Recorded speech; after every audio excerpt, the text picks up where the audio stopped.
अभी नहीं, अभी अभी तो आया है, थोड़ा उछलने कूदने दो। पर हाँ, इस बार पिंजरे में डालने की गलती मत करना।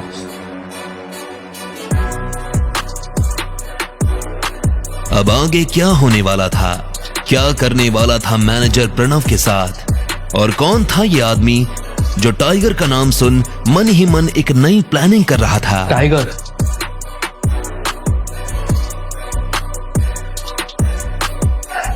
मैनेजर को जब पता चला कि प्रणव ने अभिनव के साथ क्या किया था तो उसका दिमाग गर्म हो गया। बैंक में भले ही उसका दिमाग कंप्यूटर चलाता हो, लेकिन उसका दिल आज भी गोलियां चलाता था। उसकी ये हिम्मत, अभी खबर लेता हूँ। उसने गोली की रफ्तार से प्रणव को अपने कैबिन में हाजिर होने के लिए कहा। प्रणव अंदर आओ। इतने में प्रणव वहां आया। क्या किया तुमने? ये साहब जो चेक लेके आए थे, किससे पूछ के फाड़ा? सर, ये आदमी डिलीवरी वाला है, बैंक में फर्जी चेक लेके आया था। इसे क्या लगता है, हम लोग ने यहाँ लॉटरी सिस्टम चालू रखा है और मैंने इसके चेक की इंफॉर्मेशन कंप्यूटर में चेक की थी, कोई डेटा रिलेवेंट हुआ ही नहीं। सच बोल रहे हो? हाँ सर। ये डिलीवरी बॉय जिसका चेक लेके आए थे, जानते हो किसका है? अकरम सर का। क्या सर? हाँ, और इनके साथ जो तुमने किया वो तो ठीक है, लेकिन अकरम सर को मालूम पड़ेगा कि तुमने उनके चेक का क्या हाल किया है, तो वो तुम्हारा क्या हाल करेंगे, जानते हो ना? चेक कहाँ है? सर, ये रहा चेक। तुम्हारी हिम्मत कैसे हुई? अब एक काम करो, टेप से इस चेक के टुकड़े को, एक एक टुकड़े को अच्छे से जोड़ो। क्या सर? हाँ, और ये असाइनमेंट के बाद मैं तुम्हें नौकरी से निकाल रहा हूं। You will be fired. Sir, लेकिन मैंने क्या किया है? नौकरी से निकाल दूंगा ये तो सुन लिया, लेकिन उससे पहले जो मैंने कहा वो सुनाई नहीं दिया। अगर उसे पता होता कि उसे इन्हें फिर से जोड़ना पड़ेगा तो वो इतना फाड़ता ही नहीं। प्रणव ने मैनेजर की तरफ देखा। ये चेक अकरम सर का है, इससे अच्छे से जोड़ना, और जरा भी गड़बड़ की तो तुम्हारे पिछवाड़े पे लात मार के ऐसा बाहर भगाऊंगा कि दुनिया की कोई भी बैंक में जाकर काम नहीं कर पाओगे।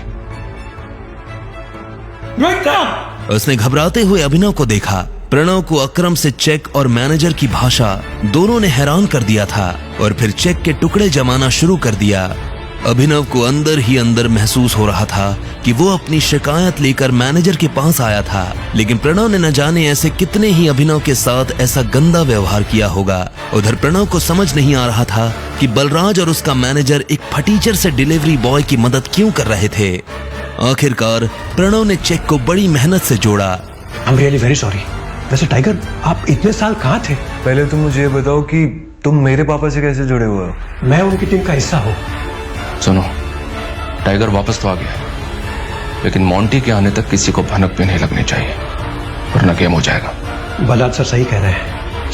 हम शेरों के बीच एक भेड़िया घुस आया है, जो आपकी हमारी सारी खबर हमारे दुश्मनों को देने वाला है, इसलिए संभल के रहना होगा टाइगर। भेड़िया मतलब जासूस? हाँ, इसके बारे में मोंटी तुम्हें डिटेल में बताएगा। तब तक तुम गुफा से बाहर आना नहीं, और आओ तो अंधेरे में। इस बीच हमें तुम्हारे पापा यानी हमारे संजय के कातिल के बारे में हमें पता लगा, और साथ ही ये भेड़िया। अभिनव के मन में इन दोनों चीजों से जुड़ा बस एक ही नाम आया, मोंटी। जिस तरह से राणा ने संजय को धोखा दिया था, अभिनव को पूरा भरोसा था कि मोंटी भी अपने बाप के नक्शे कदम पर ही चलेगा। उसे इन लोगों पर तरस आ रहा था जो राणा को अपना सगा मानते थे। इस ग्रुप में और कौन कौन लोग हैं जिससे मिलना भी बाकी है? मुझसे और अकरम से तो तुम मिल चुके हो। डीके तुम्हारे सामने का, इक्का, पार्कर, अलाइन, ये 3 बाकी हैं। अलायना मतलब हमारे ग्रुप में कोई लड़की भी है? हाँ, इससे पहले उसकी माँ इस पोजीशन पर थी। 1 साल पहले उसकी डेथ हुई तो अलाइना उसकी जगह पर है। वो लड़की नहीं है, वो आग है, चलता फिरता अंगारा है, आंधी है। मैंने अपनी जिंदगी में अलाइना जैसी लड़की कहीं नहीं देखी। शक्ल, अक्ल और तेवर तीनों है उसमें। मैं कुछ समझा नहीं। जिद्दी है, उसकी जिद के आगे मुझे अपनी जिद भी कम लगती है। कहने को तो हमारे ग्रुप में बस वो एक लड़की है, लेकिन उसे पढ़ पाना हम में से किसी मर्द के बस की बात नहीं है। ये सुनते ही अभिनव समझ गया था कि बलराज का इशारा किस तरफ है।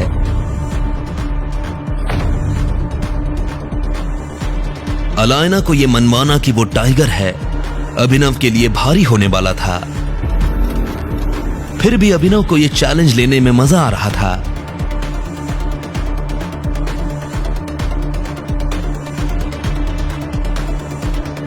अभिनव के मन में भी अब अलायना से मिलने की इच्छा बढ़ने लगी। इतने में मैनेजर यानी डीके ने कहा, बहुत जल्द आप उसे मिलोगे, लेकिन वो लड़की आपसे मिलेगी पता नहीं। मुझे नहीं लगता कि टाइगर के लिए उसे मनाना मुश्किल होगा। जैसा मैंने सोचा था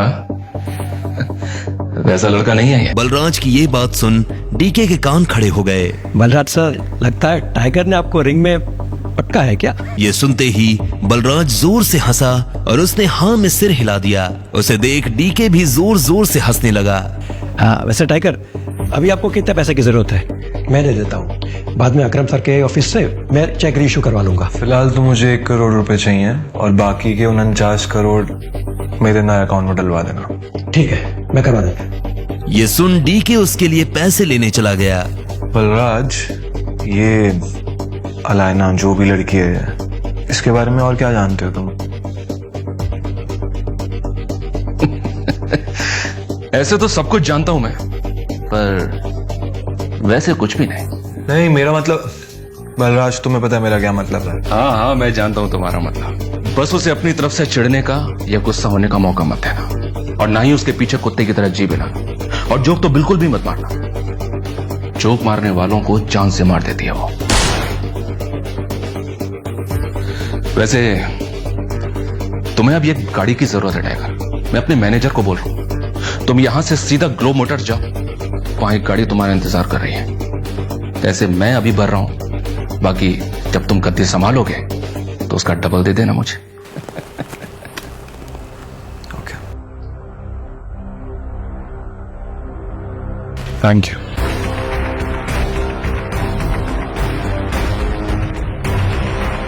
उसने बैंक से पैसे लिए। जल्दबाजी में वो बलराज से ये पूछना भूल गया था कि बलराज ने उसके लिए कौन सी गाड़ी बुक की थी।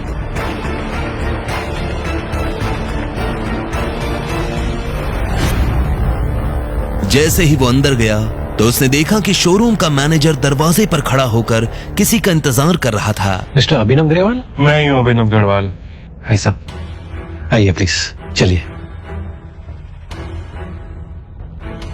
कुछ देर बाद अभिनव एक गैराज में आ गया था। मैनेजर उसे उसकी गाड़ी के पास लेकर आया। सही है गाड़ी, मैं पेपर्स रेडी करवाता हूँ, तब तक गाड़ी देख लीजिए। वो एक बहुत ही महंगी सी गाड़ी थी।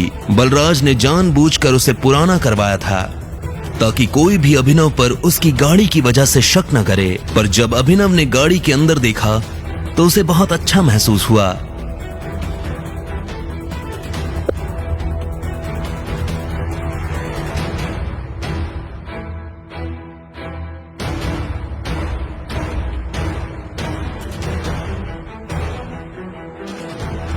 हेलो, ये सब क्या हो रहा है अभिनव? तुम गाड़ी ले रहे हो? तुम कौन हो और तुम क्या चाहती हो? अरे मैं चाहत, तुम्हारी वाइफ की फ्रेंड। अभिनव ने चाहत को अकरम की पार्टी में देखा था। हालांकि अभिनव ने वहां उससे कोई बात नहीं की थी, लेकिन वो पार्टी में लगातार अभिनव को ही देखे जा रही थी। उसे पूरा शक था कि अभिनव दुनिया को जो दिखा रहा था असल में वो वैसा नहीं था। और ये सवाल मुझे तो तुमसे करना चाहिए, तुम यहाँ गाड़ी खरीदने कैसे आ सकते हो? अनन्या ने मुझे तो बताया कि तुम गरीब हो। हाँ, मैं गरीबी हूँ, बस वो अपने बॉस के लिए ले रहा था। चाहत ने उसे कुछ पल के लिए देखा और बोली, पक्का झूठ तो नहीं बोल रहे हो? मैं तुमसे झूठ क्यों बोलूंगा? पता नहीं, एक काम करती हूँ, मैं अनन्या को भी यही बुला लेती हूँ, दूर से ही सही। जब तुम्हें वो गाड़ी में देखेगी तो खुश हो जाएगी। नहीं, उसे यहाँ बुलाने की क्या जरूरत है? उसे क्यों परेशान करना? तुम बताओ, मैं तुम्हारे लिए कुछ कर सकता हूँ क्या? तुम मुझे ट्रीट दे सकते हो। क्या तुम मुझे ट्रीट पे नहीं लेके चलोगे? देखो, मैं तुम्हारी बीवी की दोस्त हूँ और मुझे नहीं लगता कि तुम्हें मुझे मना करना चाहिए। इससे पहले कि अभिनव उसकी बात का कोई जवाब दे पाता, चाहत ने गाड़ी का दरवाजा खोला और वो पैसेंजर सीट पर जाकर बैठ गई। ठीक इसी वक्त मैनेजर डॉक्यूमेंट्स लेकर आया और उसने डॉक्यूमेंट्स अभिनव को दे दिए।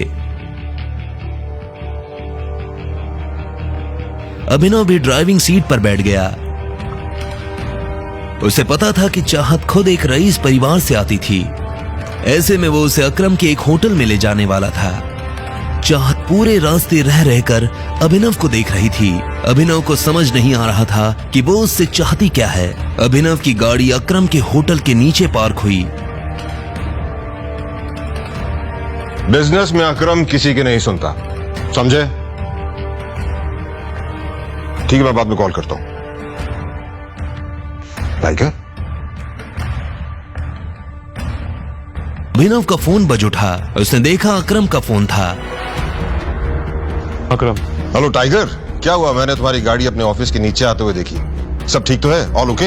हाँ वो एक्चुअली मैं होटल में किसी के साथ लंच के लिए आया था। हाँ वो मैंने देखा। तुम एक काम करो, सबसे पहले तुम ऊपर मेरे ऑफिस में आओ, मैं तुम्हें अपना वीआईपी कार्ड देता हूं। तुम दोनों को वीआईपी ट्रीटमेंट मिलेगा। क्या हुआ, चले? तुम यहीं रुको, मुझे एक इम्पोर्टेंट काम है, मैं वो निपटा कर आता हूँ। चाहत उसे जाते हुए देख रही थी। वो अच्छी तरह से जानती थी कि यह अकरम का ऑफिस है, लेकिन अभिनव वहाँ क्या करने जा रहा था और अकरम ने उसे किस कारण ऊपर बुलाया था। चाहत को अभिनव पर शक हो रहा था। अब आगे क्या होने वाला था? क्या चाहत को अभिनव की असली पहचान के बारे में पता चल जाएगा? और क्या जानना है क्या हुआ आगे? तो डिस्क्रिप्शन की लिंक पर सिर्फ एक ही क्लिक से आप सुन सकते हैं आगे के एपिसोड्स बिल्कुल फ्री में। तो देर मत कीजिए, डिस्क्रिप्शन की लिंक पर एक क्लिक करें और पाएं अपनी मनपसंद कहानी।